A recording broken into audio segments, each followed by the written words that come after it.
So now we have this understanding. Let's actually get back to our problem of considering multi-stage OTAs. Let me start with the two-stage OTA.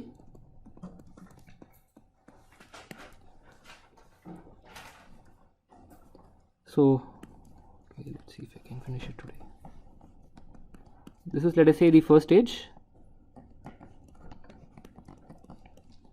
This is the conductance and capacitance at that node. Second stage,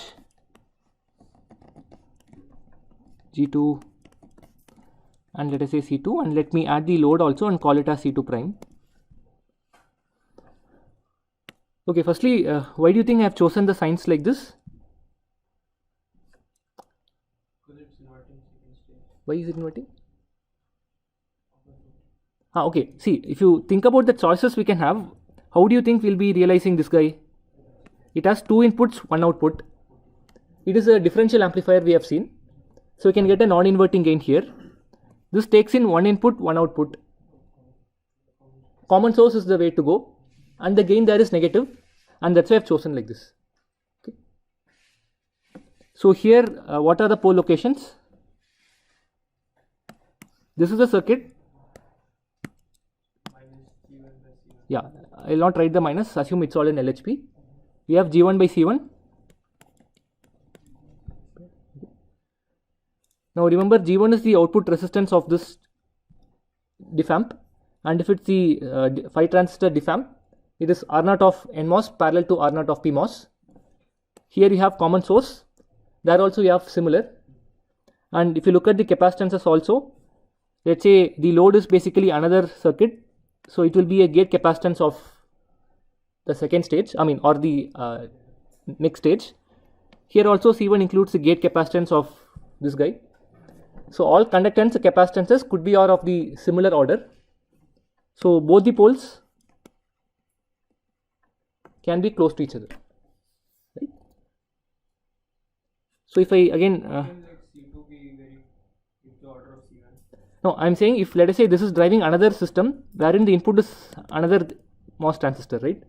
Okay, so we are not connected any load. That is the load. Okay, that is the load. Yeah. We are not connected any external load. Yeah. Unless you connect a very, very large capacitor at the output, you will find that both of these guys might be of similar range. It won't be exactly same, but it will be of the similar order. So that will keep these two poles not so far apart. Okay. So I'll quickly sketch the root locus once again. So you'll have two poles which are very close by. If I keep increasing the DC gain, the closed loop poles do this. Right? Of course, strictly speaking, this is not entering RHP, it is not unstable. But as we saw in the last class, the poles can lie on the S plane for large values of DC gain, which means if I apply a step, how will the closed loop response look like? There will be a lot of ringing. Okay. And of course, if you look at the Bode plot also, you can check the phase margin. So if I draw the magnitude plot, let's say I have the first pole, second pole. If I sketch the phase plot, how will the phase, from what value to what value the phase will go to? 0 to minus 180. So let us say this is minus 90, minus 180. It will do something like this. So this is my unity loop gain frequency. At this point, if you look at the phase margin, it will be really small.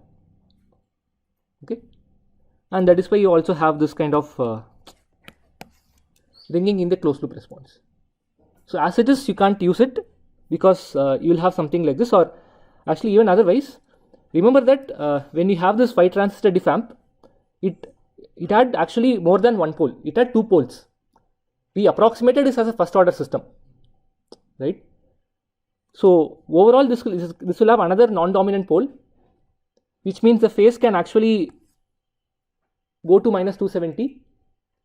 The phase margin can become less than 0, right? So as it is, you can't use it and put it in negative feedback, assuming that it will be stable, right? Because the act of modeling it as a first order system is itself an approximation. we have non-dominant poles but at higher frequencies, right? But the phase will start to drop because of those high frequency poles. So phase margin can become less than 0. Like if we drop the DC gain, then we can Yeah. very well say that it is the first order. Yeah, if you want to draw, but the point is you also want a large DC gain, right? In fact, that's the whole idea. You want infinitely large DC gain. Yeah, for negative feedback. So let's see what we can do for this.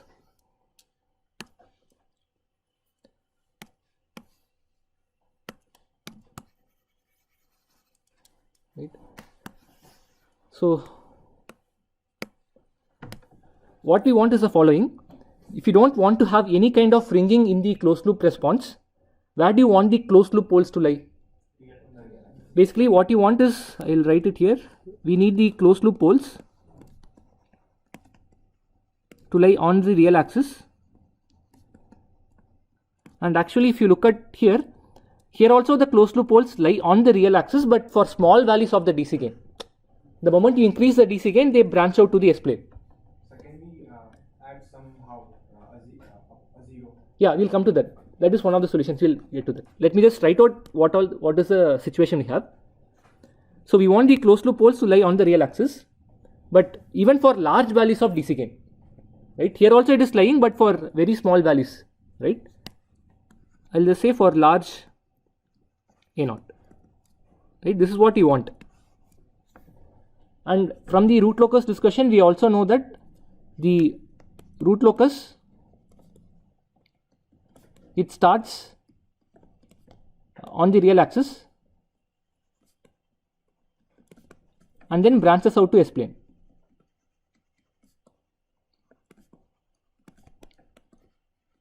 Right? So this is what we want, and this is the information we know. Right? Now let us say you are designing and you have an option to choose the location of the open loop poles. Right? Remember that we want the closed loop poles to lie on the real axis for large values of A0. You also know that the closed loop poles start from the open loop poles on the real axis and then they branch out to S plane. So now if you want the closed loop poles to lie on the real axis for large values of A0, how will you choose your open loop poles? You want them to be much far apart. Fine. So that is one option. You keep them far apart.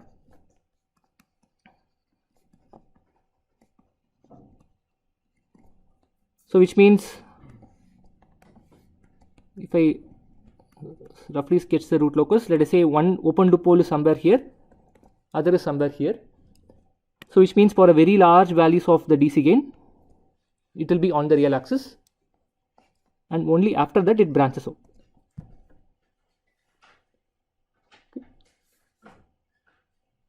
So now can you think and tell me, have you seen something like this before, where we had poles which were close by? After doing something, one of them moved to a low frequency, other shifted to a high frequency. We saw in the Miller effect, that was in the common source amplifier, right? So that is something we'll use here. So because of that, this is called the Miller compensation, wherein we'll use the Miller effect. We'll look at it in the next class.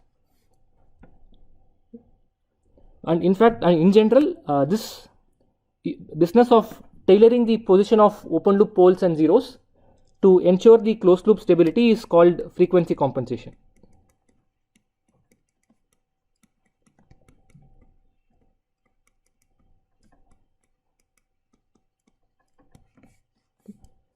So can you repeat that part?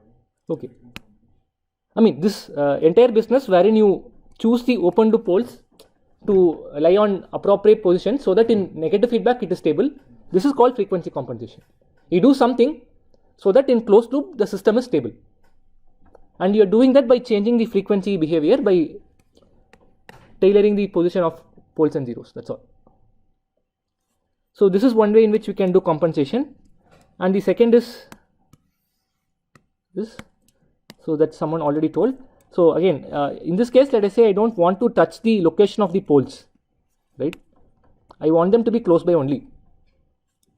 And if I don't do anything, it will branch out like this. So what can I do to make them fall on the real axis? Yeah, You can add a 0 here. Why do you want to add 2? 1 is enough. You can add 2. Nothing. There is nothing wrong. It will never ring then if we use one in between them and one near the arrow. Yeah, I mean adding a 0, as you will see, it can also add to a pole later, right? Because when you try to add a 0, you will probably add some capacitor somewhere here or there. Unnecessarily, you don't want to add a lot of zeros. If you can add exactly 1 0, it is okay. But in that process, you don't want to add another pole. But you are right. If you can add a pole 0 here also. But as we'll see, the simpler thing to do is add a 0 somewhere here, so that the closed loop poles will be lying on the real axis like this. So second is add an LHP 0, and this is called the feed forward compensation.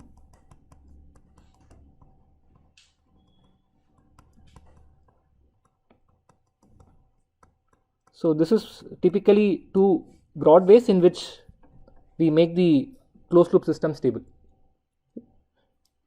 One is to keep the poles far apart using Miller effect. Other is to add an LHP 0 somehow to make the closed loop poles fall on real axis. So, is there any case where you would want the poles to be close by? I mean, open loop poles, you don't want them to be close by, because which means to ensure good settling response, you can only have a very small value of DC gain, right? This is something we might not want usually for open loop. You want the poles to be Or it is not just far apart. See, we don't care about open loop poles. All we care is the closed loop poles. They should be in left half of S plane, and if you don't want any ringing, preferably you want them to be on the real axis, right? That's what you care about. You don't care about open loop poles, right? Cool. So so this is through the root locus. Let's also quickly check in the Bode plot so that some things become clear. So let me quickly sketch the magnitude of the loop gain here. When you don't do any compensation, you have two poles which are far apart, which are close by, something like this. So let me quickly, if I sketch the phase plot, it will start from 0 and then reach minus 180. This is normally that's what will happen. So, if we make the system somehow faster, Mm-hmm. then does it mean that we are also putting more energy into the system because we are making it faster? Basically, we'll come to that, because making it faster, but let's say you are okay with compromising something else, it doesn't mean you are putting in more energy. If you want to keep rest of the things same and then want to make the system faster, then you have to consume more power, you have to pump in more energy. So yeah, now when we do Miller compensation, we are making sure one pole is at a very low frequency. So basically it does this, and then second pole comes later, let's say. So now this is my unity loop gain frequency, and if I sketch the phase plot, the first pole is occurring somewhere here, so the phase will reach minus 90 and then it will drop later, right? So if I look at the phase margin, how much I will have? At the max I can get 90 degree, right? So max phase margin I can get is minus 90. This is in Miller, right? So similarly, if I do the same for feed forward, let me do it here and then finish off. So once again, two poles which are close by. Normally this is what we'll have, but in a feed forward compensation we are introducing an LHP 0 after the two poles. So initially it will be like this, and then let us say you add a 0 here, so which means we'll have something like this. So the phase, it will drop, but what happens after that? Because of the LHP 0, the phase will start to increase, right? And So here we are making, like, basically in both the cases we are making our omega u loop, like increasing that, But if we are trying to increase that, the effect of those non-dominant poles which are there in that OTA will also come into picture. Yeah, I mean, see, the way I have sketched it, it is not apparent. We'll see later. When we actually start doing the circuits, we look at all non-dominant poles. Typically, that will also be far apart. We have to ensure that. Because like we are increasing the omega U loop, and if the omega U loop is very high. See, the point is, yeah, for if there are fine points there, because there we were just looking at one pole, right? In each OTA, the non-dominant poles were far. I mean, non-dominant pole was assumed to be farther than the unity gain frequency, which means I should just look at the first stage, which is basically doing this. Further, the unity loop gain frequency was much away, right? You understand? So here also, what do you think is the maximum phase margin I can get? So this is minus 180, and as omega tends to infinity, where will this phase go to? We have the 0 that will make it go to minus 90. So maximum phase margin I can get is, here also it's 90, right? And what other system has a phase margin of 90?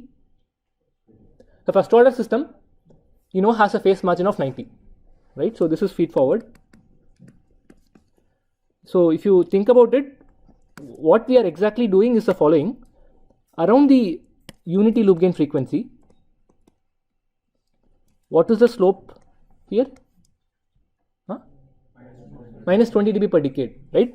And here again, what is the slope? So around the unity loop gain frequency, you are trying to make it behave like first order system. Okay, so we are trying to mimic the first order system around the unity loop gain frequency. So that way we kind of make sure that the phase margin is higher, and at the max you can get is 90 degrees. I mean, this is basically, I say, the mentality of a stereotypical Indian parent, right? They always compare you growing up with neighbors' kids. They'll say, my neighbor's kid is doing this, he's scoring this much marks, why don't you do that? And then desperately try to make their kid also behave the same way. So something similar, right? First order system is stable, so that is our neighbor. So it's like that guy is getting phase margin of 90 degree, why don't you get, right? And then do all desperate measures to make the phase margin 10 to 90. Right? So as Indians, we should be expert at this. Okay. Yeah. So bottom line, the basic funda in this frequency compensation is this: you try to mimic a first order system around at least the unity loop gain frequency. Okay. Let's stop it.